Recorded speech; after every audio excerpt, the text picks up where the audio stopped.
அன்னே இவையும் சிலவோ பல மர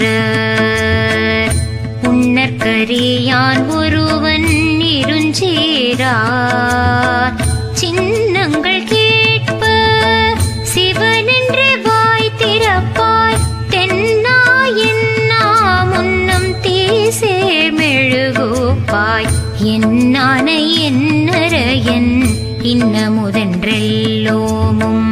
சொன்னோம் கேள்வெவ்வேறாயின் நந்துயுலுதியோ வன்னெஞ்ச பேதையர் போல் வாழா கிடத்தியாய் என்னே துயிலின் பரிசேலோரெம்பாவாய். மாணிக்கவாசகர் அருளிய திருவெம்பாவை. பாடல் 7 விளக்கம். தேவரே ஆனாலும் ஊனும் உள்ளமும் உருகி வழிபட்டால் மட்டுமே இறைவன் காண கிடைப்பான். அவ்வாறு இருக்கையில் இறைவனை அடைய எந்த முயற்சியும் செய்யாது சும்மா சோம்பி கிடப்பதால் பயன் ஏதும் இல்லை என்கிறார் மாணிக்கவாசகர். தாயினும் மேலான பெண்ணே, உனது சிறப்பு தன்மைகளில் இந்த தூக்கமும் ஒன்றோ?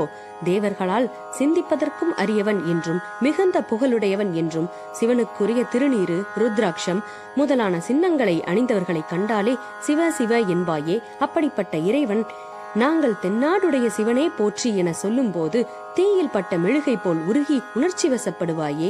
அந்த சிவன் எனக்குரியவன், என் தலைவன், இனிய அமுதன் போன்றவன் என்றெல்லாம் நாங்கள் புகழ்கிறோம். இதையெல்லாம் கேட்டும் இன்று உன் உறக்கத்துக்கு காரணம் என்ன?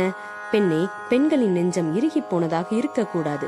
ஆனால் நீயோ நாங்கள் இவ்வளவு தூரம் சொல்லியும் இன்னும் எழாமல் இருக்கிறாய். அந்த தூக்கத்தை நீ என்ன ஒரு பரிசாக கருதுகிறாயா?